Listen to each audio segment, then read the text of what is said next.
September 11, 2018. The sky above the Atlantic is a graveyard of lost aircraft. A place where storms lurk like hunters, waiting for their next prey.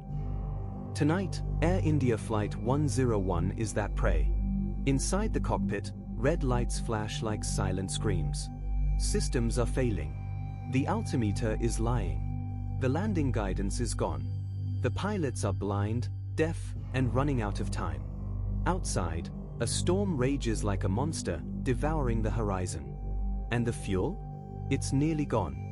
357 souls are on board. The pilots have never flown together before. And in just minutes, this flight will either become a miracle or another chilling addition to aviation's darkest tragedies. But the story of this flight doesn't start here. No.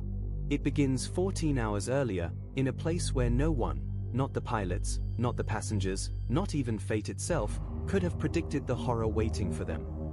It was 3 a.m. in New Delhi. The Boeing 777-300ER sits on the runway, engines humming like a beast waiting to be unleashed. Inside, passengers are half awake, clutching their pillows, sipping their last cups of chai before a long, grueling journey. This isn't just any flight. This is Air India's pride, Flight 101, a direct route from Delhi to New York. The aircraft will slice through the skies over Pakistan, Russia, Finland, Greenland, and the vast, merciless Atlantic Ocean. A long-haul flight. A journey of precision. A trip where everything must go right. But tonight, nothing will. The four pilots, Captain Rustam Pia, Captain Vikas, Captain Shashant Singh, and Captain D.S. Bhatti, have never flown together before. Their combined experience? Thousands of hours. But hours don't matter when fate decides to play its hand. At 3:35 a.m., the engines roar to life. The aircraft thunders down the runway, slicing through the night, lifting into the darkness like a metal ghost. No one on board knows they are flying straight into disaster. At 4:15 a.m., somewhere over Pakistani airspace, the first whisper of doom arrives. A single red warning blinks on the pilot screens. Single source radio altimeter failure.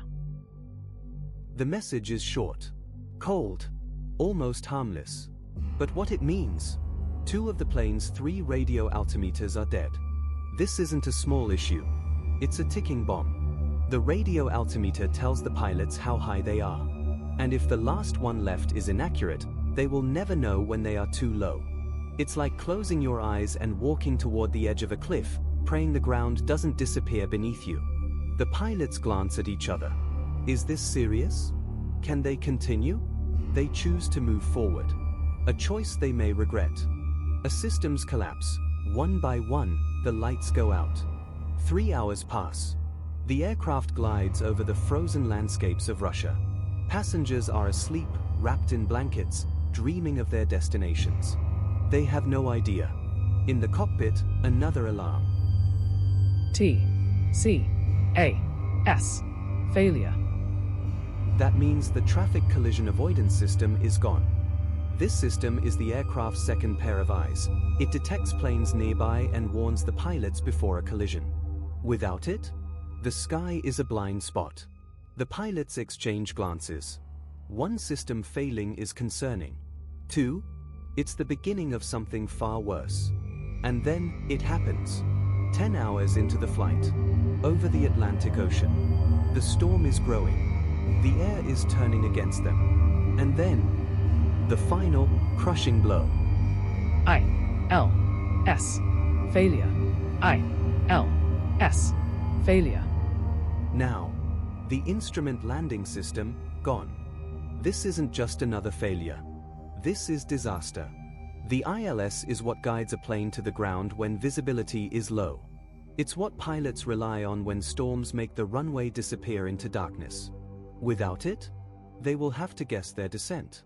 And guessing, at 500 miles per hour, in zero visibility, is the difference between a safe landing and a fireball on the runway.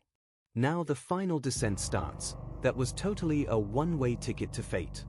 The aircraft is now nearing New York. But JFK Airport is drowning in chaos. Visibility, near zero.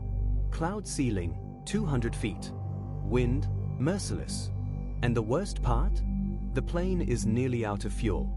The pilots consider their options. One landing attempt. If they miss, there's no second chance. They make a call, divert to Newark. It's their last hope. The monitor was showing 400 feet, 300 feet, 200 feet, and it was going down and down. The cockpit is dead silent. Not because the pilots are calm, but because they are holding their breath. At 1,000 feet, they are too high. At 500 feet, the crosswinds slam into the plane, knocking it off course. At 400 feet, the runway appears, a faint strip of light drowning in rain. But it's too late. They are too high, too fast, too off-center. A single second of hesitation, and this flight will end in flames. But Captain Pierre doesn't hesitate. He yanks the controls, forces the plane down and left. The aircraft shudders, fighting him, the engines screaming in protest. At 50 feet, the ground rushes toward them like a freight train. At 20 feet, they are still off-center.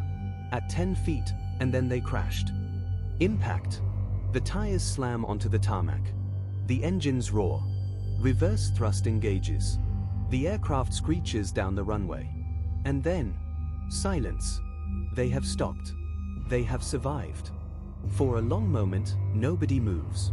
The aircraft sits still on the rain-soaked runway, steam rising from its overheated brakes. The storm that had chased them across the sky roars in the distance, too late to claim them. Inside the cabin, there is no applause.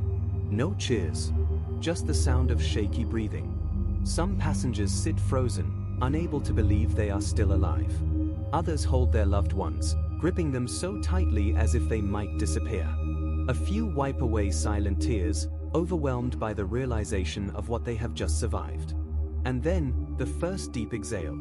The first unbuckled seatbelt. The first whispered words. We made it. The relief doesn't come all at once. It washes over them in waves, slow, creeping, almost unreal. And in the cockpit, the pilots sit in stunned silence. Their hands, still trembling, rest on the controls. They don't speak. They don't move. They just stare at the displays, as if expecting the nightmare to return. Then, the radio crackles to life. A voice, shaken. Air India 101, welcome to Newark. But there are some questions left that would never be answered. Why did the altimeters fail? Why did nearly every safety system malfunction at once? What invisible force had stacked the odds so perfectly against them, only to let them slip through? The world would hear about Flight 101. The media would call it a miracle. An impossible landing. The investigation would go on for months. Experts would debate, argue, analyze every detail. But no one would ever have a solid answer. Some whispered about a freak electrical failure. Others suggested a software bug that had gone undetected for years, waiting for the perfect storm. But some, even among the pilots, weren't so sure. Because there was one more mystery no one could explain. The timing. Had they been just 5 minutes later, the storm would have closed in. Had they attempted one more go-around, they wouldn't have had the fuel. Had they hesitated, even for a second, Flight 101 would have never touched the ground. But it did. It slipped through a closing window that shouldn't have existed. A moment in time that should have been a tragedy, but instead became something else. Flight 101. The flight that refused to die. Years later, pilots still talk about it. Not just as a story, but as something more.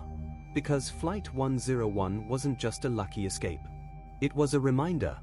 A reminder that sometimes, no matter how impossible the odds, human skill, raw instinct, and sheer willpower can defy even the worst fate. A reminder that there are moments in history where everything should go wrong, but somehow, against all logic, they don't. This is the story of Air India Flight 101. A flight that should have never landed. But somehow, did. Subscribe for more aviation mysteries.